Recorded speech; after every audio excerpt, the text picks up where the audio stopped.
The real estate industry is going to change forever on August 17th, 2024. This summer, in just a few months, the new rules as a result of the settlement that took place last year go into effect. In this video, we're going to first break down the rules so everyone knows exactly what they are, what is going to change throughout the real estate industry. And then at the end of this video, I'm going to give my thoughts about what changes will actually happen. A lot of people online and in person, a lot of my friends have said, oh, now buyers are going to pay their buyer's agents out of pocket. And while that is the case in some instances and has been for a while now, I don't know how common practice it will be even after August 17th. And we're going to explain all of that in this video here.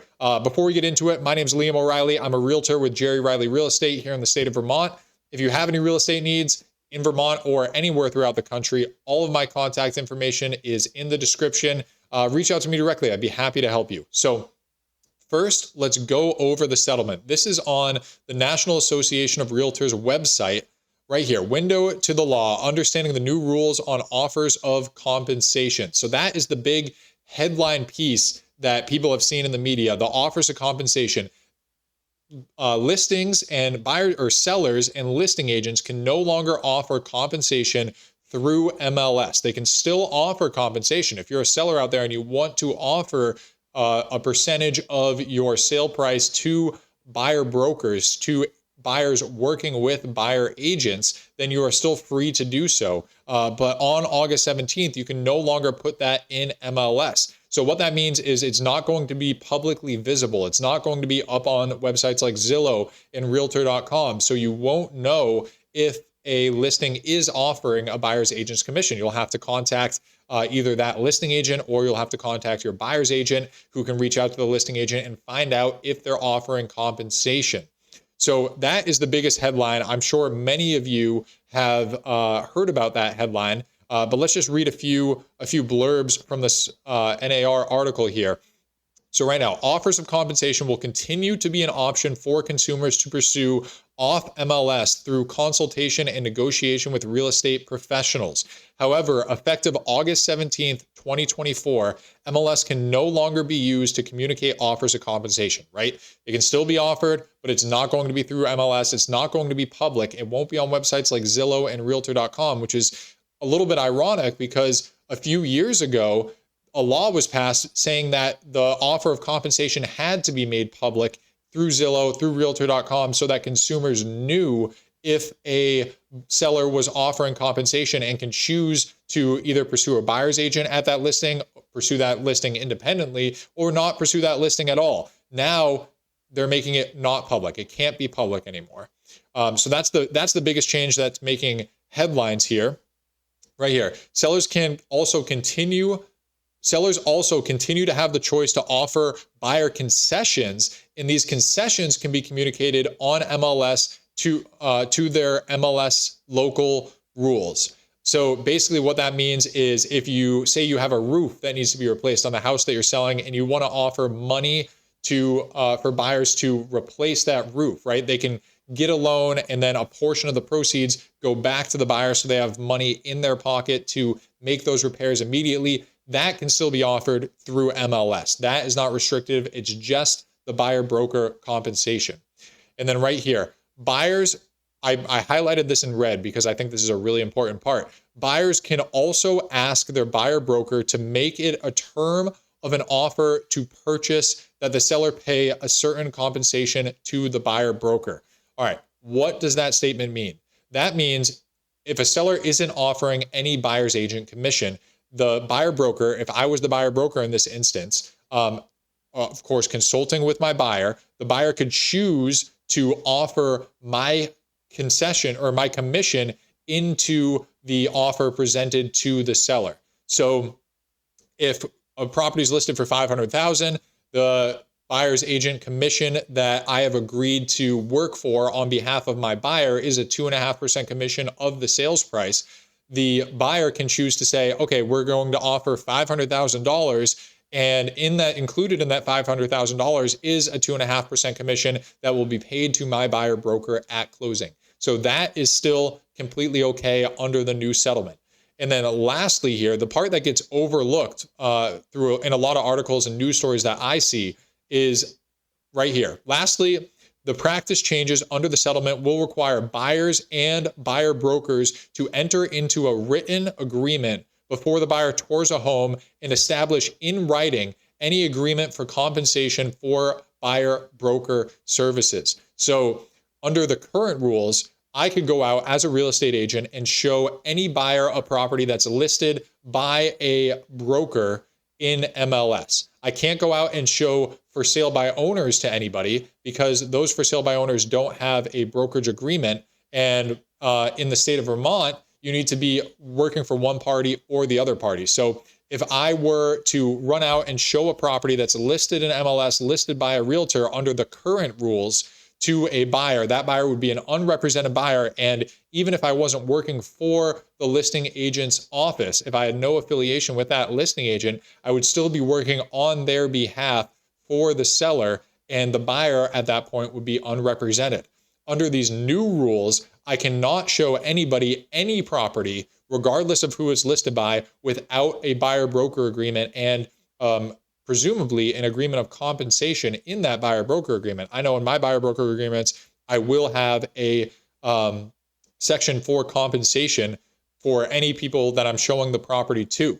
So how is this going to affect the industry? I guess we'll piggyback off of the last section first and then talk about commission after. So regarding buyer broker services and having a written agreement signed prior to seeing a property, this is going to change. This is going to be a massive change throughout the industry because listing agents, so say how these industries work, how a lot of people get their leads right now through websites like Zillow, through realtor.com. You click speak with an agent, and oftentimes it doesn't go directly to the listing agent. Oftentimes it goes to a buyer's agent, and then that buyer's agent can show you the property and help you with the purchase. Now, those websites are still probably going to send people to buyer's agents, but you have to have a written agreement signed before you can even see the property. So what I think is going to change in that regard is it's going to be a lot harder. There's an additional step for buyers who want to see properties. They either have to get in contact with the listing agent, set up a time to see the property with that listing agent directly, or they have to call a buyer's agent, sign an agreement, agree to compensation, and then see the property through that means. So with a lot of these listing agents, if you're a larger listing agent around the area or in any town, and you get a listing that you say you get 3 listings in 1 week, all those listings go live at the same time. Each listing has 10 showings on it, all with unrepresented buyers. That listing agent is going to be spread thin. They're not going to be able to show all 3 of those properties to 10 different people over the course of, say, a week or a weekend. So buyers, especially on listings that are listed by popular and high earning listing agents, are going to have to go out and seek a buyer broker. There's going to be no way around it. And that's something that I think gets lost in the mix here, is that people think that buyers will all of a sudden just start going to listing agents. And I'm sure that will happen. I'm sure that will happen more than it's happening now. And buyers will choose to purchase the property unrepresented without any guidance or advice from a professional, and they'll try to do it on their own. But for some of these listings, they might not even be able to get in to see them before they're under contract. So I think that's a big change. Now, in regards to compensation, the meat of the settlement here, the thing that everybody's been talking about, the important parts of that are, 1, sellers can still offer compensation. It just can't be through MLS. 2, buyers who are working with a buyer broker can still offer compensation in their offers. So just because if you are selling your home and you decide not to offer any buyer's agent commissions, that doesn't mean you're not going to get offers from buyers working with buyer's agents that include that commission. So while I do think that sellers' commissions, that sellers' commissions will decrease in the coming years as a result of the settlement, they're not going to drastically drop. And that is because sellers or buyers will be submitting offers with their buyer broker commission written in there. Now, something that I do think is a great thing that came out of this settlement is that buyers and buyer brokers will start negotiating their commissions more. Before, when buyer's agent commissions were offered through MLS in the current system that we have now, there wasn't much need for negotiation on commission. Now, here in Vermont, if you can list your home for sale by owner, I'm pretty sure you can do that anywhere throughout the United States. And in every MLS across the country, you never had to offer a buyer's agent commission. So even if you were working with a buyer broker, you might still be on the hook for that buyer's agent commission under the current rules. But moving into the future, of course, you won't be able to offer buyer's agent commission. So that will have to be negotiated through the buyer broker and the buyer, meaning that before, if that was offered through the listing agent, there was no negotiation between the buyer's agent and that buyer for that particular property. That had already been negotiated between the seller and the listing agent when they agreed to list the property. And that can still be negotiated through the seller and the listing agent. Right now, with what's currently going on, there's been an uptick in listings that aren't offering any buyer broker commission. So more listings are hitting the market and they're not offering anything to buyer's agents. From what I'm seeing, those listings are sitting on the market for longer. And it's not because realtors aren't sending those listings to their clients. I'm sure some realtors are, but most aren't. The good ones are not doing that. They're still sharing those properties and giving their buyers the opportunity to buy them. But if you have a listing that's offering a 2.5% commission to buyer brokers, and you have a listing that's offering no commission to buyer brokers, and they're two similar properties, they're two properties that are very comparable to one another, what listing would you rather go after if you were a buyer who has a buyer's agent? You would probably want to go after the listing that's already offering that commission. It's one less thing to worry about. So I don't know how that's going to continue after August 17th, if it's going to become commonplace for listings to not offer buyer's agent commissions. But I do know that if buyers have a choice between pursuing a property that isn't offering a buyer's agent commission and pursuing a property that is, and they're two similar properties, the buyers are going to choose the property that has that commission offered. It's one less thing for them to worry about.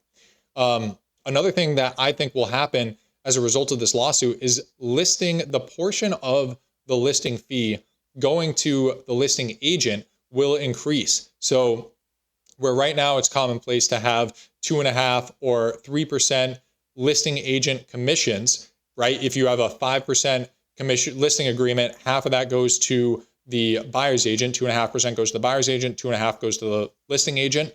I think we're going to see the listing agent's commission start to increase and go up to, instead of maybe between 2.5 and 3%, it's going to go up to between 3 and 3.5%, because there's going to be an uptick in unrepresented buyers coming to this listing agent. It's going to be more work for the listing agent, and as a result, they're going to charge more.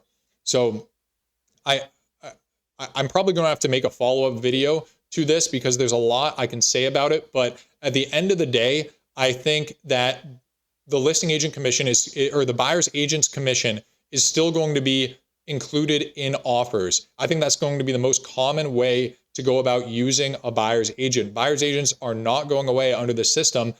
There's still a need for buyer's agents. There's still a market out there. And a lot of people using buyer's agents don't have the extra cash to pay that additional commission on top of their closing costs. So they're going to include that cost into the offer as if it was being offered out through MLS like it is in the current system that we have now.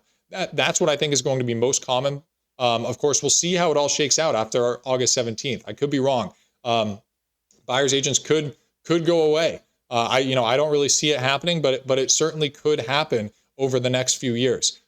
So let me know what you guys think. Do you think buyer's agents are going away? Do you think commissions will be paid on top of closing like many people out there think, and sellers won't have to take that commission out of their proceeds? Or do you think it's going to be similar to what I described, where buyers are going to offer that commission into their listed price? Leave me a comment. I would love to know what you think.